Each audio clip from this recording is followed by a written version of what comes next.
শুভ সকাল, সকলকে স্বাগত জানাচ্ছি ইউটিউব চ্যানেল বিপিআরবিডিতে। বিপিআরবিডির প্রতিদিন আয়োজন ঢাকা থেকে প্রকাশিত আজকে জাতীয় দৈনিক পত্রিকার প্রধান প্রধান শিরোনামগুলো আপনাকে জানিয়ে দেবো। আজ 8ই এপ্রিল মঙ্গলবার। অনুরোধ থাকবে যারা আমাদের চ্যানেল নতুন তারা চ্যানেলটি সাবস্ক্রাইব করে পাশে থাকবেন। বাংলাদেশ প্রতিদিন শিরোনাম করেছে ভোটের রোডম্যাপ প্রস্তুত। এছাড়াও দেশ জুড়ে ব্যাপক বিক্ষোভ। ঢাকায় শতাধিক বিনিয়োগকারী একটি রিপোর্ট করা হয়েছে। এছাড়াও বাজার নেবে ভারত পাকিস্তান। ট্রাম্পকে চিঠি, 3 মাস সময় চাইলেন প্রধান উপদেষ্টা। ইনকিলাব শিরোনাম করেছে ইহুদি বাহিনীর নৃশংসতা, বর্বরতা ও ধ্বংসকাণ্ডের প্রতিবাদে বিক্ষোভে উত্তাল সারা দেশ।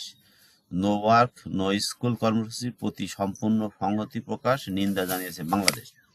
এছাড়াও শুল্ক 3 মাস স্থগিত চেয়ে ট্রাম্পকে চিঠি দিলেন ডক্টর ইউনূস।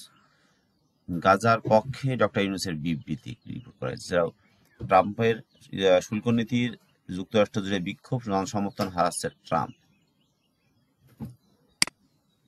4 দিনব্যাপী বাংলাদেশের বিনিয়োগ সম্মেলন শুরু, উদ্যোক্তাদের জন্য 800 থেকে 900 কোটি টাকার তহবিল আসছে।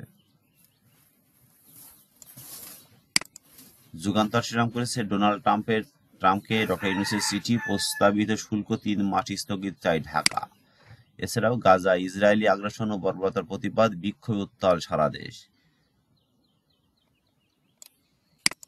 মানব কণ্ঠ শিরোনাম করেছে বিক্ষোভ প্রতিবাদে উত্তাল সারা দেশ। এছাড়াও ইসরায়েলি পণ্য বয়কট, ইউনিমার্টে হামলা বয়কট। গ্রামেও লেভেল প্লেইং ফিল্ড রাখতে সচেষ্ট ইসি। এছাড়াও প্রস্তুত হচ্ছে নির্বাচনী রোডম্যাপ। মানবকণ্ঠ আরেকটি শিরোনাম করেছে পুলিশের মারমুখী অবস্থান, ছত্রভঙ্গ, চাকরিচ্যুত বিডিআর সদস্য।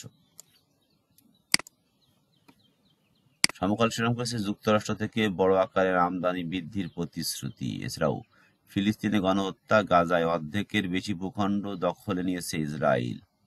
গাজার পাশে বাংলাদেশ, জুলুমের প্রতিবাদ। কালবেলা শিরোনাম করেছে 12 দোষে ধ্বংস হয়েছে পুলিশের পেশাদারিত্ব। এছাড়াও ঋণের শর্ত শিথিলের প্রস্তাব এনবিআর এর, আইএমএফ এর না। এছাড়াও ফিলিস্তিনির ইস্যুতে বাংলা উত্তাল সারা দেশ। কালের কণ্ঠ শিরোনাম করেছে ডিসেম্বরেই ভোট, অনড় বিএনপি। এছাড়াও গাজা ইসরায়েলি বর্বরতার প্রতিবাদে দেশ উত্তাল। বাংলাদেশের বাণিজ্যে ঘুষ, দুর্নীতি সহ নানা শুল্ক বাধা দেখছে যুক্তরাষ্ট্র। ইত্তেফাক শিরোনাম করেছে শুল্ক 3 মাসে স্থগিত করার অনুরোধ, ডোনাল্ড ট্রাম্পকে ডক্টর ইউনূসের চিঠি। এছাড়াও গাজায় গণহত্যার প্রতিবাদে বিক্ষোভে উত্তাল সারা দেশ। এশিয়া ও ইউরোপের শেয়ার বাজারে বড় ধস, একটি রিপোর্ট করা হয়েছে। আমাদের সময় শিরোনাম করেছে পাল্টা শুল্ক 3 মাসের জন্য স্থগিতের অনুরোধ। এছাড়াও বিনিয়োগে সম্মেলন, অভূতপূর্ণ সাড়া, বিক্ষোভে উত্তাল সারা দেশ, বিশ্বজুড়ে ফিলিস্তিনের প্রতি সংহতি। আজকের পত্রিকা শিরোনাম করেছে নারী কোটা থাকছে না প্রাথমিকে। এছাড়াও কাঁদছে গাজাবাসী, ক্ষোভ বিশ্বজুড়ে। পাল্টা শুল্ক 3 মাসের স্থগিতের অনুরোধ, যুক্তরাষ্ট্রকে 2 চিঠি। এছাড়াও সুনির্দিষ্ট প্রমাণ না মিললে আর পুলিশ সদস্য গ্রেপ্তার নয়। তো এই ছিল আজকে ঢাকা থেকে প্রকাশিত কয়েকটি জাতীয় দৈনিকের প্রধান প্রধান শিরোনাম। থাকবে যারা চ্যানেল নতুন তারা চ্যানেলটি সাবস্ক্রাইব করে পাশে থাকবেন।